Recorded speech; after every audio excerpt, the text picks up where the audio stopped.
Hello my dear student, कैसे हैं आप सब। उम्मीद करता हूँ आप सब स्वस्थ होंगे, मस्त होंगे। तो स्टूडेंट, आज इस वीडियो में हम डिस्कस करने वाले हैं संविधान की विशेषताएं। रिवीजन करेंगे हम संविधान की विशेषताएं, जैसा कि मैंने 2 क्लास करवाया था, फर्स्ट सेकंड, और आज जो है थर्ड है इसका, संविधान की विशेषताएं। चलिए इसका रिवीजन करते हैं अच्छे से। तो संविधान लिखित एवं व्यापक संविधान, इस हेडिंग के अंतर्गत देखेंगे हम भारतीय संविधान विश्व का सर्वाधिक लंबा लिखित संविधान है। भारतीय संविधान विश्व का सर्वाधिक लंबा और लिखित संविधान है। मूल रूप से संविधान में एक प्रस्तावना, 395 अनुच्छेद, 22 भाग और 8 अनुसूचियां थी। 22 भाग और 8 अनुसूचियां थी। एकात्मकता की ओर झुका हुआ संघात्मक शासन। ये बात कर रहा है भारतीय संविधान की क्वालिटी की। भारतीय संविधान सैद्धांतिक रूप से संघात्मक है, जिसमें संघीय शासन की प्रमुख विशेषताएं भी हैं, जैसे दोहरी सरकार। दोहरी सरकार का मतलब होता है केंद्र व राज्य स्तर पर, यानी केंद्र सरकार और राज्य सरकार। शक्तियों का विभाजन केंद्र व राज्यों के बीच। लिखित संविधान, कठोर संविधान, द्विसदनीय विधायिका, संविधान की सर्वोच्चता तथा स्वतंत्र न्यायपालिका, किंतु साथ ही इसमें एकात्मकता के लक्षण भी मौजूद हैं, जैसे राज्यपाल की नियुक्ति, राज्य विधेयकों पर राष्ट्रपति की स्वीकृति, संवैधानिक संकट, राज्यसभा में असमान प्रतिनिधित्व, अखिल भारतीय सेवाएं आदि। भारत के संविधान में एक संघीय प्रणाली का प्रावधान है, जो एक बहुत शक्तिशाली केंद्र का रचना करता है। भारतीय संविधान में एक संघीय प्रणाली की प्रावधान है, जो जो एक बहुत शक्तिशाली केंद्र की रचना करता है। केसी हियर ने भारतीय संविधान को अर्धसंघीय कहा गया है। केसी हियर ने भारतीय संविधान को अर्धसंघीय कहा है। भारत की संघात्मक संरचना का मुख्य उद्देश्य इसकी बहुआयामी विविधताओं में से एक राष्ट्र का निर्माण करना और राष्ट्रीय एकता को संरक्षित करना तथा विविधताओं के समंजन से एक सशक्त, न कि कमजोर भारतीय राष्ट्रीयता का निर्माण है। नोट में देखिए क्या लिखा है। भारत की अनेकता में एकता का विचार जो है, भारत अनेकता में एकता का जो विचार है, ये पंडित नेहरू ने अपनी पुस्तक डिस्कवरी ऑफ इंडिया में लिखा है, यानी दिया है। राइट। अगला पॉइंट हमारा, लचीला व कठोर संविधान में समन्वय। ब्रिटिश संविधान नम्र संविधान का उदाहरण है, क्योंकि वहाँ संविधान में संशोधन की प्रक्रिया वही है जो साधारण कानूनों के निर्माण में अपनाई जाती है। ब्रिटिश संविधान के विपरीत अमेरिकी संविधान अनम्य या कठोर है, क्योंकि यहाँ संविधान में संशोधन करने के लिए विशेष प्रक्रिया अपनाई जाती है। भारतीय संविधान नम्यता और अनम्यता का मिला जुला रूप है, क्योंकि यहाँ संविधान में संशोधन के लिए दोनों ही प्रक्रियाएं अपनाई जाती हैं।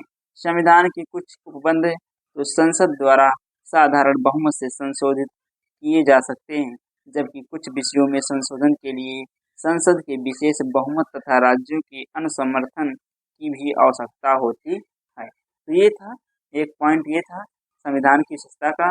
आइए अब आगे बढ़ते हैं।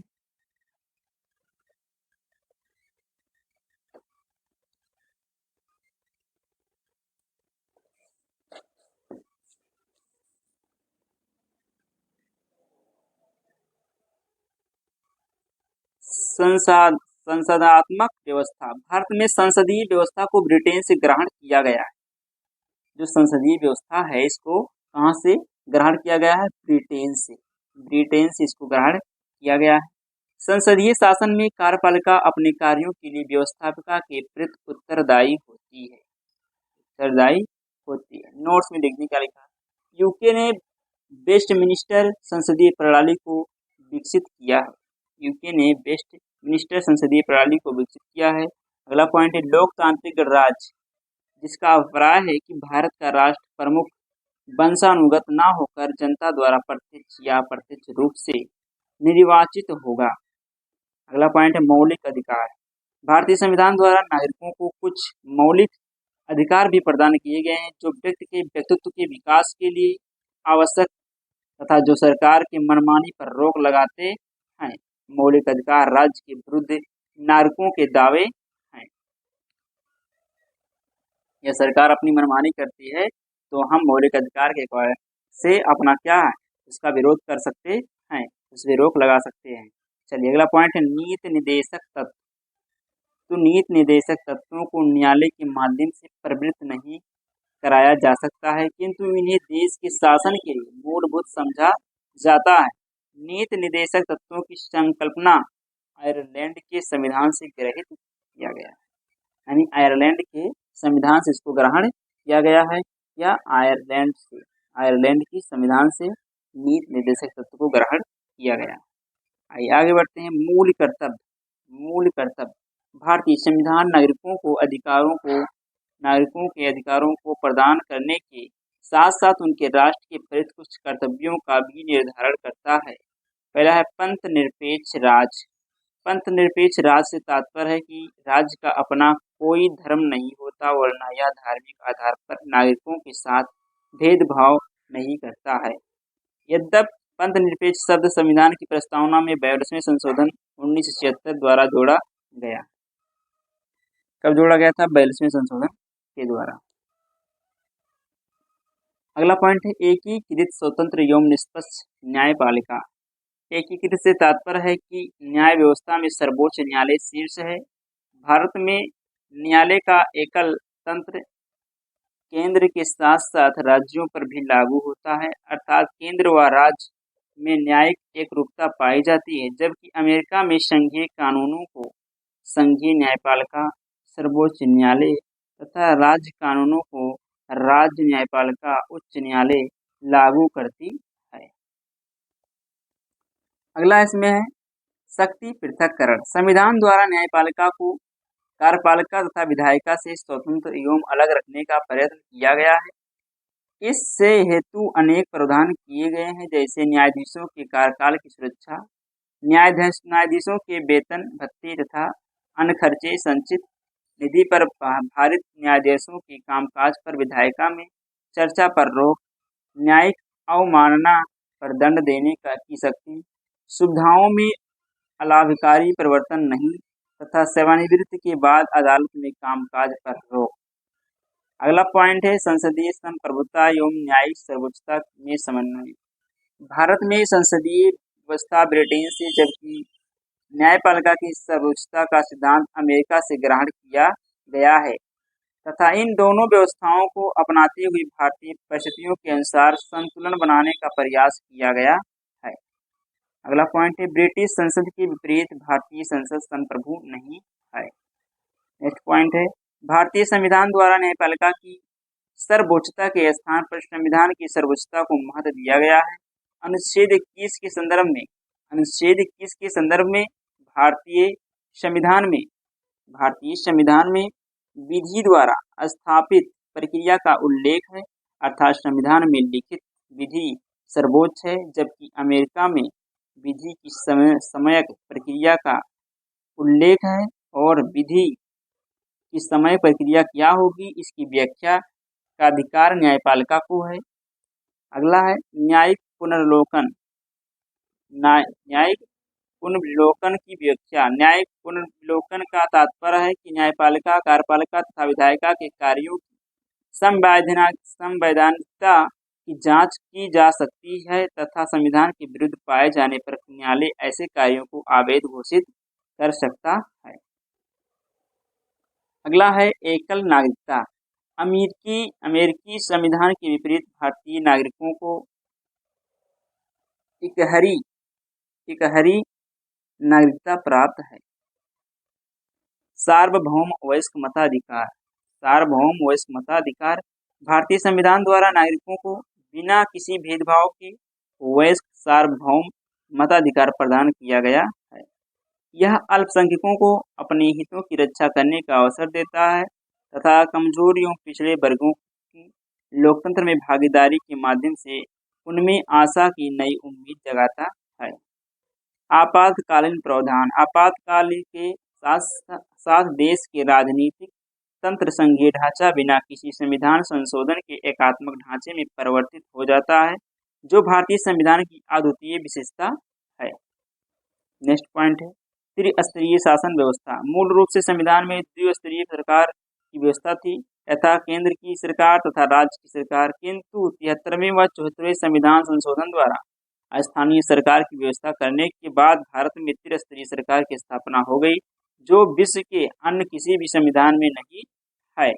कल्याणकारी राज्य संविधान निर्माताओं ने भारत के लिए एक कल्याणकारी राज्य का आदर्श स्थापित किया, जिसमें सभी नागरिकों को भोजन, कपड़ा, मकान, शिक्षा तथा स्वास्थ्य की आधारभूत सुविधाएं मिलने के साथ ही जीवन स्तर को ऊंचा उठाने तथा आर्थिक असमानता को कम करने का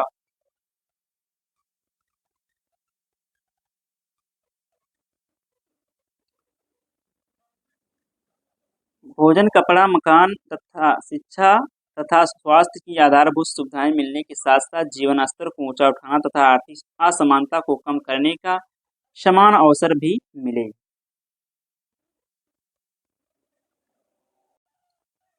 भारतीय संघ राज्य पद्धति की विशेषताएं। भारत में स्वतंत्र न्यायपालिका केंद्र और राज्यों के बीच शक्तियों का स्पष्ट विभाजन किया। संघबद्ध होने वाली इकाइयों को राज्यसभा में असमान प्रतिनिधित्व दिया गया। केसी हुए ने कहा, भारतीय संघवाद को सहकारी संघवाद, भारत अर्धसंघात्मक राज्य, भारतीय संविधान अधिक कठोर तथा अधिक लचीले के मध्य एक अच्छा संतुलन स्थापित करता है। Doctor B R. अम्बेडकर ने कहा, संविधान को संघात्मकता के तंग ढांचे में नहीं ढाला गया है। मिथकों और कहावतों के रूप में प्रशासन के सिद्धांतों को हर्बर्ट साइमन अस्वीकार किया है। विकास प्रशासन की अवधारणा से फ्रेड डब्ल्यू रिक्स संबंधित है। एक चिंतक लोक प्रशासन तथा निजी प्रशासन में समानताओं का समर्थक हेनरी फेयोल है।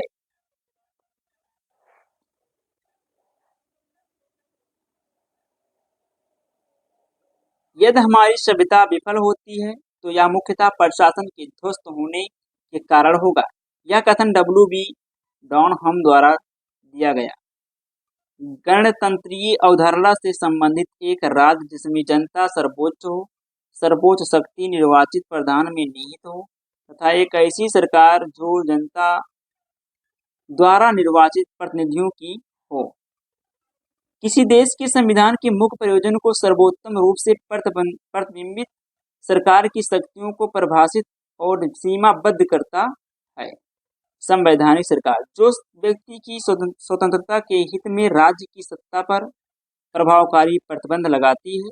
कोई सरकार जो संविधान की सीमाओं से परिबद्ध हो।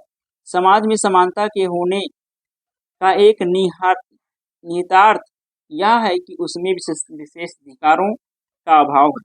भारत की संसदात्मक व्यवस्था केंद्रीयता से संघवाद की ओर 1970 के दशक में खिसकी है।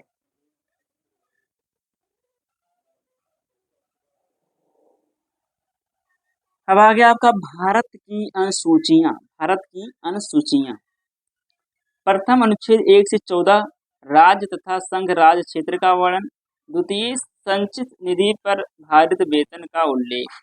इस अनुसूची में राष्ट्रपति, राज्यपाल, लोकसभा अध्यक्ष, उपाध्यक्ष, राज्यसभा के सभापति और उपसभापति, राज्यों की विधानसभा के अध्यक्ष और उपाध्यक्ष तथा विधानसभा के सभापति व उपसभापति, सर्वोच्च न्यायालय के न्यायाधीश, उच्च न्यायालयों के न्यायाधीश, नियंत्रक एवं महालेखा परीक्षक आदि के वेतन, भत्तों एवं पेंशन के संबंध में वर्णन। यह अनुच्छेद 1 से 4 तक। इसमें तीसरा क्या है? रुचिए हुआ तीसरा है, इस अनुच्छेद में शपथ या प्रतिज्ञानों का प्रारूप दिया गया है। अनुसूची 3 में कुल 8 शपथ प्रारूप दिए गए हैं। संघ के मंत्री, संसद के निर्वाचन हेतु अभ्यर्थी, संसद के सदस्य, और उच्चतम न्यायालय के न्यायाधीश व उच्च न्यायालय के न्यायाधीश। 5वां है राज्य के मंत्री। 6वां है राज्य विधानमंडल के निर्वाचन के अभ्यर्थी। 7वां है राज्य विधानमंडल के सदस्य। 8वां है नियंत्रक एवं महालेखा परीक्षक। नोट, इस अनुसूची में राष्ट्रपति, उपराष्ट्रपति तथा राज्यपाल की शपथ का उल्लेख नहीं है। चौथी, इसमें राज्यों और केंद्र शासित प्रदेशों के लिए राज्यसभा की सीटों के आवंटन का वर्णन है।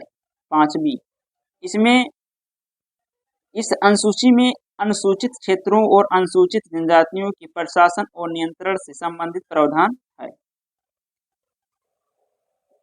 6ठी, इसमें असम, मेघालय, त्रिपुरा और मिजोरम आदि के जनजातीय क्षेत्रों के प्रशासन के बारे में उपबंध है। प्रत्येक स्वायत्त जिला परिषद में 30 सदस्य होते हैं। असम के स्वायत्त जिलों में भारतीय संसद द्वारा पारित कानूनों को निर्देशित करने का अधिकार राज्यपाल के पास है।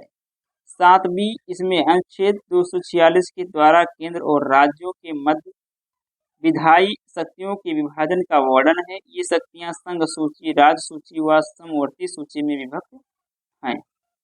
संघ सूची, इसमें राष्ट्रीय महत्व के ऐसे विषय शामिल हैं जो सारे देश के लिए महत्वपूर्ण है। संघ सूची पर कानून बनाने का अधिकार केंद्र संसद एक्ट 246 के पास है। इसमें 97 विषय शामिल हैं, लेकिन वर्तमान में अब प्रविष्टियों की संख्या 98 है, जैसे रक्षा, विदेश, नागरिकता, मुद्रा, बैंकिंग, जनगणना, डाक, वार्ता विभाग, डाकघर, बचत बैंक, बीमा, जनगणना, परमाणु ऊर्जा, अखिल भारतीय सीमाएं, रेलवे, विदेशी मामले, युद्ध और शांति, अंतर्राष्ट्रीय संधि और करार, विदेशी ऋण, आयकर, बंदरगाह, संचार आदि। अगला है राज्य सूची। राज्य सूची में कानून बनाने का अधिकार राज्य के पास है। मूल रूप से इसमें 66 विषय शामिल थे, लेकिन वर्तमान में प्रविष्टियों की संख्या 59 है, जैसे स्थानीय शासन, कृषि, पुलिस, स्वास्थ्य, कारागार, कानून व्यवस्था, गैस, मनोरंजन, बाजार एवं मेरी, पशुपालन, सिंचाई, सार्वजनिक स्वास्थ्य एवं स्वच्छता, रेलवे, पुलिस, जन स्वास्थ्य, भूमि सुधार, व्यक्ति कर, विद्युत कर, कृषि भूमि पर संपदा शुल्क, खेल, व्यापार, वाणिज्य आदि। अगला है समवर्ती सूची। समवर्ती सूची के विषयों पर कानून बनाने का अधिकार केंद्र व राज्य दोनों के पास है। यदि दोनों को कानून में विवाद उत्पन्न हो जाता है तो केंद्र का कानून विधि मान्य होगा। इसमें 47 विषय शामिल हैं, लेकिन वर्तमान में प्रविष्टियों की संख्या 52 है, जैसे वन, दिवालियापन, मिलावट, श्रमिक संघ, विवाह, शिक्षा, सामाजिक और आर्थिक योजना व नियोजन, दंड, विधि एवं प्रक्रिया, औद्योगिक विवाद, विद्युत, जनसंख्या नियंत्रण व परिवार नियोजन, बाट माप, उत्तराधिकार, समाचार पत्र, पुस्तकें और मुद्रालय, न्याय प्रशासन, जानवरों की प्रति क्रूरता की रोकथाम, आपराधिक मामले, वन्य जीव जंतुओं का संरक्षण, कारखाने आदि। इतना चीज जो है समवर्ती सूची में। नोट का 42वें संविधान संशोधन 1976 के द्वारा 5 विषयों को राज्य सूची से समवर्ती सूची में जोड़े गए, जो शिक्षा, वन्य जीव और पक्षियों का संरक्षण, न्याय व प्रशासन, भार और माप है। अवशिष्ट शक्तियां, इसमें ऐसे विषय शामिल हैं जो तीनों सूचियों में शामिल नहीं है, उन्हें अवशिष्ट शक्तियां कहा जाता है। अवशिष्ट शक्तियों केंद्र के पास है।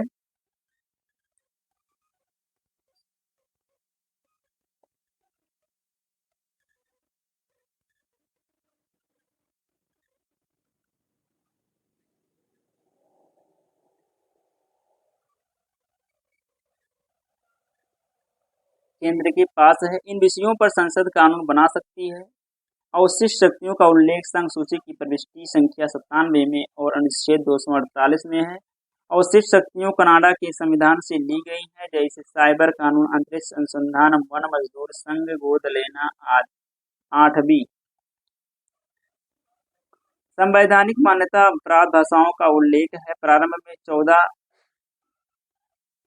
प्रारंभ में 14 संवैधानिक भाषाएं थी, जो कि वर्तमान में 22 भाषाओं को मान्यता प्राप्त है। 21वें संविधान संशोधन 1967 के द्वारा सिंधी भाषा को 71वें संविधान संशोधन 1992 में कोंकणी, मणिपुरी और नेपाली तथा 92वें संविधान संशोधन 2003 के द्वारा 4 नई भाषाओं बोडो, डोगरी, मैथिली और संथाली को संवैधानिक मान्यता प्रदान की गई। वर्तमान में शामिल 22 भाषाएं निम्न हैं: एक हिंदी, संस्कृत, मराठी, गुजराती, कन्नड़, असमिया, कोंकणी, कश्मीरी, मणिपुरी, बांग्ला, नेपाली, उड़ीसा, मलयालम, पंजाबी, सिंधी, तमिल, तेलुगु, उर्दू, डोगरी, बोडो, मैथिली, संथाली। 9वीं अनुच्छेद 31 खा। यह अनुसूची प्रथम संविधान संशोधन द्वारा जून 1951 प्रधानमंत्री पंडित जवाहरलाल नेहरू में जोड़ी गई। इसमें भू सुधार संबंधी कानून के इसमें भू सुधारों और जमींदारी प्रणाली के उन्मूलन से संबंधित राज्य विधानमंडलों और अन्य मामलों से संबंधित संसद के अधिनियम और विनियम वर्णित है। अनुच्छेद 31 खा। इस अनुसूची में यदि कोई कानून बनाकर डाल दिया जाए तो उसे न्यायालय भी परिवर्तित नहीं कर सकता। 10वीं इसमें दल बदल कानून से संबंधित प्रावधान है। यह अनुसूची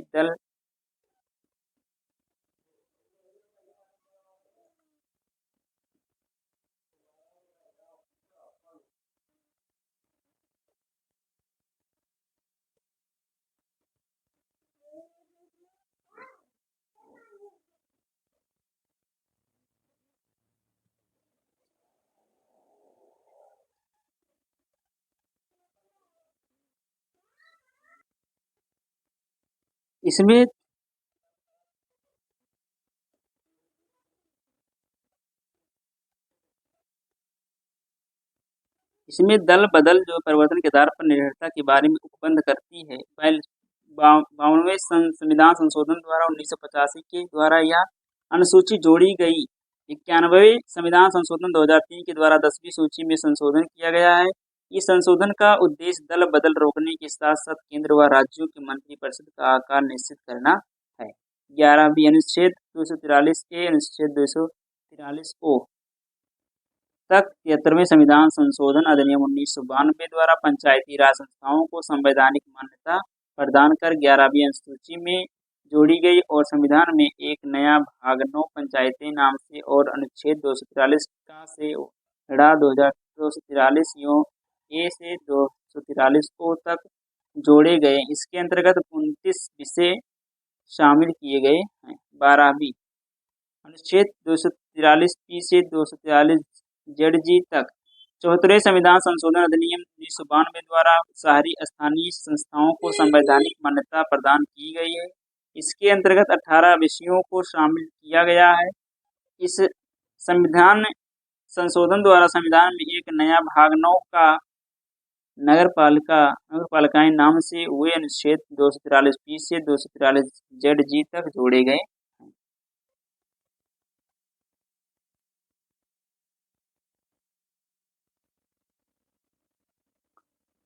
इसमें नोट दिया गया है। वर्तमान में शास्त्रीय भाषा का दर्जा 11 भाषाओं को प्राप्त है। तमिल 2004, संस्कृत 2005, तेलुगु 2008, कन्नड़ 2008, मलयालम 2024 और मलयालम 2013 है। उड़िया है 2014, मराठी 2024 और पाली है 2024 और प्राकृत है 2024 और बंगाली है 2024 और असमिया है 2024। राज्यों की शासकीय भाषा गोवा, कोंकणी, आंध्र प्रदेश, तेलुगु अरुणाचल प्रदेश, अंग्रेजी पश्चिम बंगाल, बंगाली व अंग्रेजी जम्मू और कश्मीर, उर्दू कश्मीरी, अंग्रेजी डोगरी व हिंदी मेघालय, अंग्रेजी लक्षद्वीप, मलयालम त्रिपुरा, बंगाली दादर एवं नगर हवेली, मराठी गुजराती व हिंदी केरल, मलयालम बिहार, हिंदी एवं उर्दू। तो ये था आज हमारा था डे 3 था आज, यानी तीसरा दिन था और मैंने आपको बता दिया संविधान की विशेषताओं को। तो आई होप आपको वीडियो पसंद आया होगा। तो प्लीज़ हमारे इस वीडियो को लाइक से सब्सक्राइब कर हमें सपोर्ट जरूर करें ताकि ऐसे वीडियो हम आप लोगों के बीच में लाते रहेंगे। तो आज के लिए इतना ही, मिलते हैं नेक्स्ट वीडियो में, तब तक के लिए पढ़ते रहिए, मस्त रहिए। जय हिंद, जय भारत।